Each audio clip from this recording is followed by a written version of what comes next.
세상에서는 너희가 환난을 당하나 담대하라. 내가 세상을 이기었노라 말씀하신 것입니다. 우리가 이 결론의 말씀을 잠깐 이 시간 생각하는 가운데서 하나님께서 우리에게 은혜 베풀어 주시기를 바랍니다. 여기 먼저 내 안에라고 하는 말씀이 있습니다. 또는 세상에서 하는 말씀이 있습니다. 우리 믿는 사람은 예수님 안에도 있고 또 세상에 있는 것입니다. 다시 말하면 우리 믿는 사람들은 두 세계에서 삽니다. 두 차원에서 삽니다. 우리의 심령은 그러시도 안에 있습니다. 그러나 우리의 육체는 이 세상에서 살 수밖에 없는 것입니다. 우리의 몸은 물질을 얻은 까닭으로 물론 물질 세계에서 살 수밖에 없습니다. 물질을 입고 물질을 먹으며 물질로 지은 집에서 삽니다. 그러나 우리의 심령은 그러시도 안에서 삽니다. 그러시도께서 주시는 생명의 양식을 먹고 그러시도께서 주시는 생명수를 마시고 그러시도께서 주시는 힘을 가지고 사는 것입니다. 그래서 우리 믿는 사람들은 세상 나라의 국민이 되는 동시에 하늘나라의 국민이 되는 것입니다. 이 세상 사회의 일원인 동시에 하느님의 자녀여 성도의 하나가 되는 것입니다. 우리는 이 세상의 나라의 주권 아래 물론 있지만은 우리가 기억할 것은 우리는 실상 그보다 더 높은 주권, 하느님의 주권 아래 살게 되는 것입니다. 우리가 세상에서 여러 가지 사업을 많이 하지만은 또는 우리는 세상에 있을 때에도 천국의 사업을 하는 것입니다. 우리가 우리의 몸은 땅에 있고 우리의 발로 땅을 짚고 걸어 다니지만은 우리의 심령은 실상은 하늘에 두고 하늘에 사는 것입니다. 우리가 기억할 것은 세상에 우리가 사는 것은 한 나그네로 삽니다. 죄인으로 삽니다. 또는 우리가 이 세상의 나그네로 사는 동안은 영원한 것이 아니고 잠깐뿐입니다. 세상에 사는 것은 언제든지 한번 떠날 때가 있습니다. 그러나 예수 그리스도 안에서는 우리는 영원히 사는 것입니다. 이렇게 우리 믿는 사람의 생활은 두 차원에서 삽니다. 그리스도 안에서 삽니다. 동시에 이 세상에서 삽니다. 물론 세상에서 사는 것은 우리가 물어볼 것도 없고 의심할 것도 없습니다. 다만 우리가 한 가지 깊은 관심을 가질 것은 우리가 과연 주 안에서 또한 사는가, 그것입니다. 사도 바울이 에베소 교회에 편지할 때에 주 안에서 갇힌 내가 이런 말을 기록했습니다. 사도 바울은 몸은 감옥에 갇혔지만은 실상 그의 심령은 주 안에서 살고 주 안에서 갇힌 내가 주 안에서 항상 기뻐하라. 주 안에서 항상 즐거워하라. 내가 내게 능력 주시는 자 안에서 능치 못한 것이 없느니라. 여러분 다 주 안에서 삽니까? 둘째로 생각할 것은 이렇게 두 차원의 생활을 우리가 할 수밖에 없는데, 이 세상에 있을 때는. 그런데 그 경험은 온전히 다릅니다. 그러시도 안에서 우리가 체험하는 경험은 참 그야말로 평강입니다. 평안입니다. 여기서 주님께서도 말씀하셨습니다. 내 안에서 평안을 누리게 하려 합니다. 조금 전 요한복음 14장 27절에는 이렇게 말씀하셨습니다. 평안을 너희에게 끼치노니 곧 나의 평안을 너희에게 주노라. 우리가 주 안에 있을 때에 주님께서 주님의 평안을 우리에게 줍니다.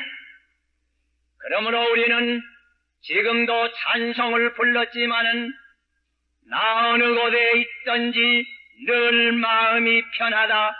주 예수 주신 평안함 늘 충만하도다.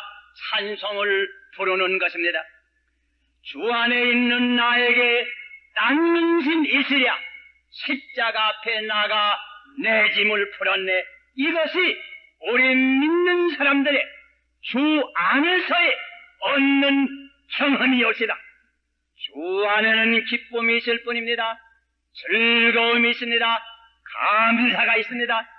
그러므로 옛날 사도들의 모든 행적을 볼 것이면 주로 말미암아 핍박을 받으면서도 항상 기뻐하였습니다.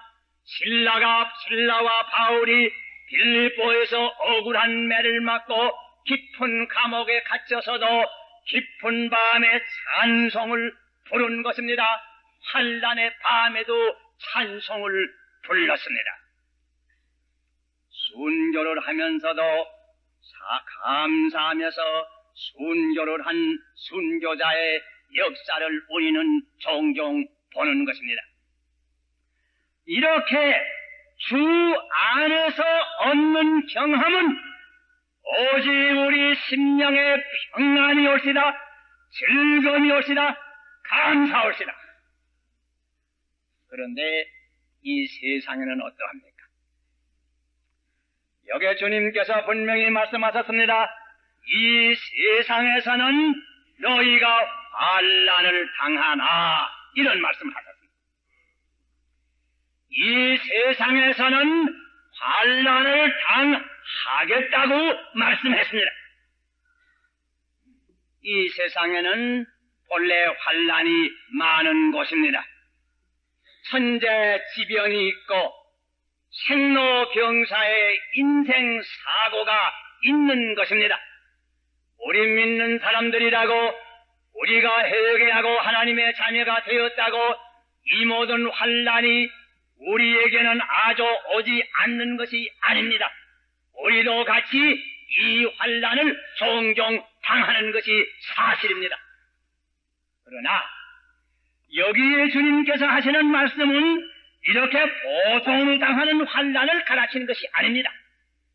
이 세상에서는 너희가 환난을 당하라 하는 이 환난은 너희가 나를 믿음으로, 너희가 내 안에 있음으로, 믿음으로 말미암아 너희가 당할 환난이 있다고 하는 그 말입니다. 그건 무슨 뜻입니까? 사도 요한이 요한 1서를 기록할 때 이런 말씀으로 기록했습니다. 너희는 세상에 있는 것을 사랑하지 말라.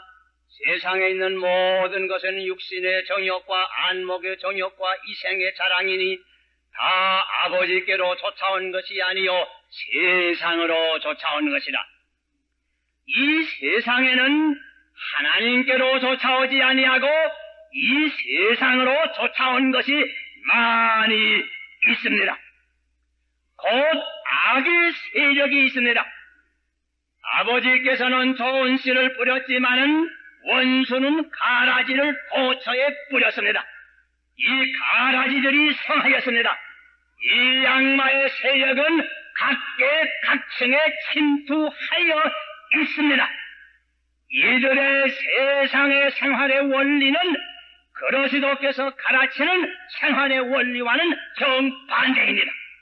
그러므로 여기에 충돌이 있습니다. 여기에 반대가 있습니다. 빛과 어두움의 충돌이 있습니다. 그리스도와 벨리안의 충돌이 있습니다. 의와 불의의 충돌이 있습니다. 선과 악의 충돌이 있습니다. 너희 나를 따르려고 하는 사람은 부득이 이 충돌로 말미암아 오늘 환난을 당할 수밖에 없다고 미리 주님께서 경고를 하시는 것입니다. 이와 같이 죄악이 많은 세상 가운데서 우리가 과연 그리스도를 따라서 진리와 사랑과 성결의 생활을 하려고 하면 자연히 여기에 충돌이 있습니다. 세상에 비난이 있습니다. 세상에 중상을 당할 수도 있습니다. 핍박을 받을 수도 있습니다. 어떤 때는 순교를 할 수밖에 없는 때도 있는 것입니다. 또 세상의 악한 마귀는 일변 우리를 유혹하고 유혹에 우리가 들지 아니할 때에는 핍박으로 나오는 것입니다. 그러나 보세요. 예수님께서 우리에게 분명히 계속해서 말씀하십니다. 세상에서는 너희가 환난을 당하나 담대하라. 내가 세상을 이기었노라. 너희가 장차 이 세상에서는 환난을 당할 수밖에 없다. 그러나 담대하여라. 전의 성경은 안심하여라. 혹은 용기를 내여라. 왜? 내가 이 세상을 이미 이겼어. 너희는 내 안에 있어. 내가 세상을 이길 때 너희도 같이 세상을 이겼어. 내가 세상을 이김으로 너희도 세상을 이길 터이야. 그러므로 세상을 두려워하지 말. 담대하게 살 우리에게 권면하여 주십니다. 과연 예수님의 일생을 우리가 복음을 통해서 잠깐 생각하면 그의 일생은 싸움의 일생이었습니다. 악한 마귀와의 대결이었습니다. 악의 세력과의 충돌이었습니다. 어느 때가 그렇지 아니하려마는 우리가 복음을 가만히 읽어볼 때 특별히 예수님께서 악의 세력과 대결에 싸운 싸움터가 한 서너 거 특별히 된다고 생각할 수 있습니다. 제일 먼저 싸운 것은 주님께서 광야에 홀로 40일 동안 금식하시면서 기도할 때에 그의 깊은 심령 속에서 큰 싸움이 벌려집니다. 모든 큰 싸움은 사람의 심령 속에서 먼저 벌려집니다. 예수님께서 오래 금식하실 때에 매우 줄였습니다. 줄일 때 시험하는 자가 와서 하는 말이 내가 심히 줄인 모양인데 돌로 떡을 만들어 먹어라. 배고플 때에 시험이 들어옵니다. 빈궁할 때에 경제의 시험이 들어옵니다. 경제를 통해서 먹을 것을 통해서 들어옵니다. 배고플 때에 돌이라도 떡을 만들어 먹어라. 수단을 가릴 새가 있느냐? 먹어야 되지 않느냐? 그러나 예수께서는 이때 하나님의 말씀으로 이겼습니다. 사람의 사는 것이 떡으로만 사는 것이 아니요 하나님의 입으로 나오는 말씀으로 사는 것입니다. 주님을 이기면서 악한 마귀의 유혹을 또한 이긴 것입니다. 또는 예수 그리스도의 심령을 높은 성전 꼭대기에 데리고 가서는 거기서 뛰어나리라고, 그러면 선지자 노릇을 얼른 메시아 노릇을 쉽게 하리라고, 인기와 명예에 대한 시험인 줄 생각합니다. 특별히 청년시대에 이런 시험이 있을 수 있습니다. 좀 빨리 성공을 해야지, 좀 빨리 명성을 얻어야지, 그렇게 하려면 좀 남 안 하는 일을 좀 뭘 해봐야지, 이적도 해야지, 예수님께서는 역시 하나님의 말씀으로 주 너희 하나님을 시험치 말라고 하셨느니라고 물리친 것입니다. 그 다음에는 또한 예수님의 심령을 이끌고 높은 산에 올라가서는 천하만국의 영광을 다 베이면서 이것은 내게 속하는 것이요 내가 내게 줄 수 있는 것인데 그저 나에게 절만 한번 하면 곧 주리라. 권세와 지위와 영광과 허영에 대한 유혹이 올시다. 이런 시험 받는 청년들이 얼마나 많은지 알 수가 없습니다. 그저 이런 것을 얻으려면 마귀에게 절을 해야 돼. 악한 수단이라도 사양치 않아야 돼. 곤모 술수도 좋고 무엇이나 좋고. 심령 깊은 속에 청년들의 마음 가운데 이런 삶이 얼마나 벌려지는지 말로 다 할 수 없는 것입니다. 이때도 예수님께서는 오직 주 하나님만 경배할 것이라고 하는 말씀으로 물리친 것입니다. 그는 먼저 고요한 가운데 깊은 심령 속에서 홀로 이 약한 마귀의 유혹을 이겼습니다. 모든 시험이 먼저 우리의 마음 속에 온다고 하는 것을 우리가 기억해야 합니다. 먼저 마음 속에서, 심령 속에서 악마의 유혹을 우리가 이겨야 합니다. 우리가 주 안에 있을 때에만 이 승리를 할 수 있는 것입니다. 자, 그 다음에 둘째로 예수님께서 역시 큰 대결은 그의 실제 생활면에서도 있는 것을 우리가 찾아볼 수 있습니다. 예수님께서 일을 시작하셨습니다. 큰 권세로 가르치십니다. 많은 병을 고쳤습니다. 사람이 구름같이 모입니다. 인기가 대단히 높아졌습니다. 그런데 무슨 시험 들어오는지 압니까? 우리가 순전히 인간적 견지에서 말합니다. 교만의 시험 들어오기 쉽습니다. 어떤 여인이 예수님께 와서 하는 말이 당신을 뵌 그 태와 당신에게 젖을 먹이는 그 젖이 복이 있다고 이런 말을 합니다. 그때 예수님께서 네 하신 말씀이 뭔지 압니까? 그것보다도 하나님의 말씀을 듣고 그대로 행하는 자가 복이 있다. 많은 사람들은 모여서 예수께서 그때 정치적 구주가 되기를 원했습니다. 그를 높여서 왕을 삼자고 하는 그런 운동을 하였습니다. 예수님께서 그 광경을 보고는 니어 다른 것으로 피했다고 하였습니다.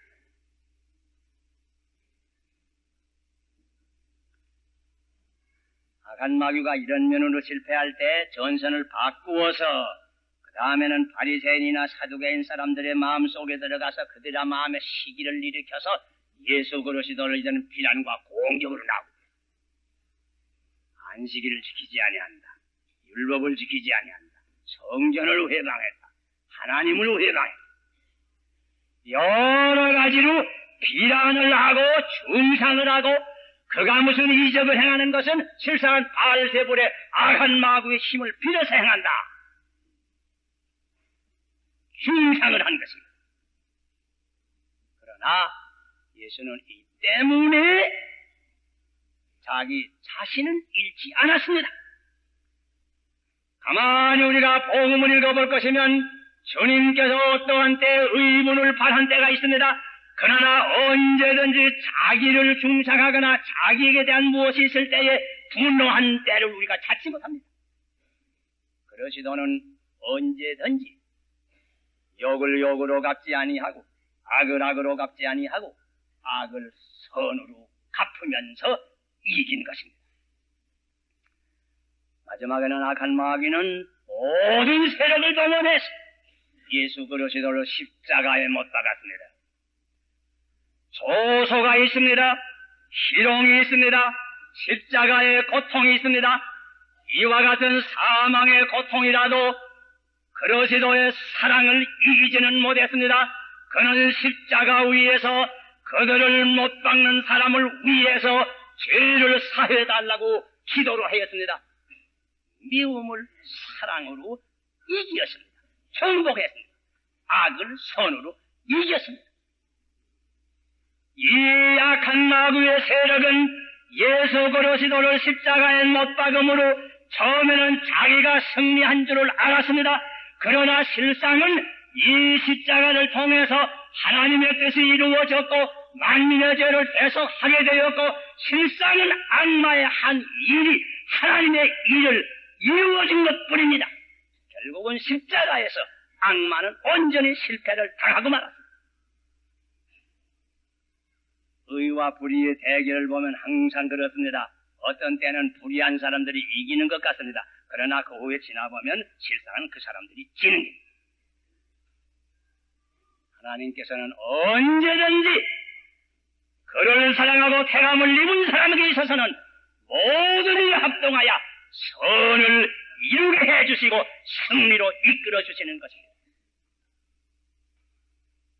마지막에 그를 무덤 가운데 장사하고 바위로 덮었지만은 사흘 만에 부활하심으로 사망의 권세까지 이기셨습니다.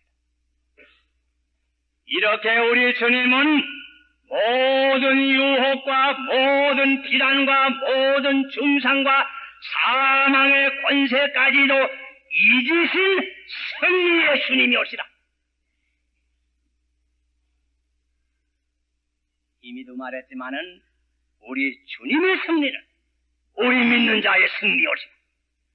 그는 우리를 대표해서 이 승리를 얻으셨고 그는 우리와 같이 승리를 얻으셨고 우리는 그 가운데 있으므로 그 안에 사는 우리에게 있어서는 그의 승리가 우리의 승리가 되는 것입니다.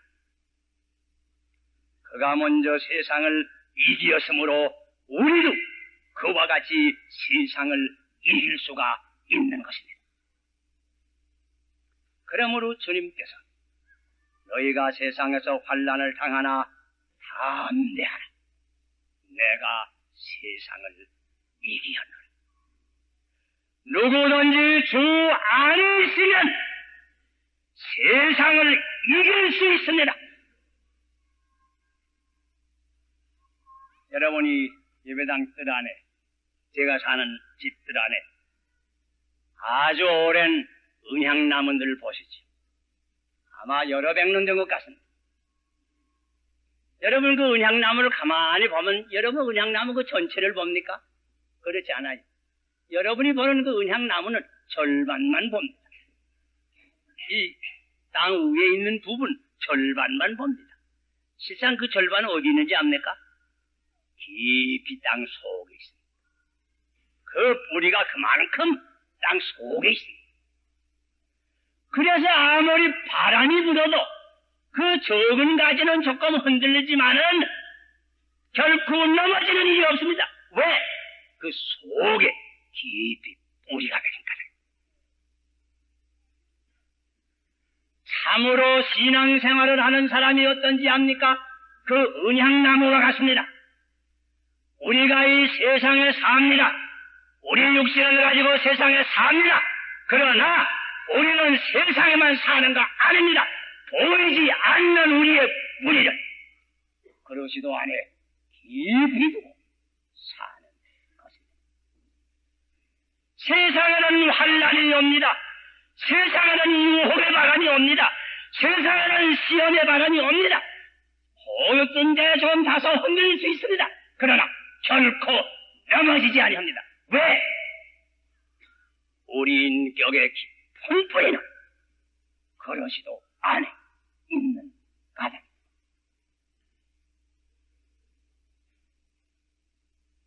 그래서 로마인서 8장 37절에 사도 바울은 이와 같이 말씀하셨습니다.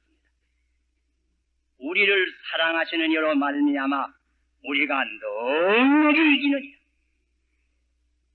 사도 요한은 요한일서 5장 4절에 이렇게 말씀했습니다.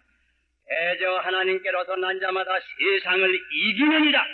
세상을 이기는 이김은 이것이니 곧 우리의 믿음입니다. 그러시도 안에서 우리가 비록 약하나 그러시도 안에서는 세상을 이길 수 있는 것입니다. 우리가 다 그러시도 안에 있습니까? 우리가 온전히 죄를 회개하고 우리의 몸과 마음을 온전히 주님께 바치고 우리의 생활이 주 안에서 하는 생활입니까? 그러면 우리도 세상을 이길 수 있습니다. 기도하십시다.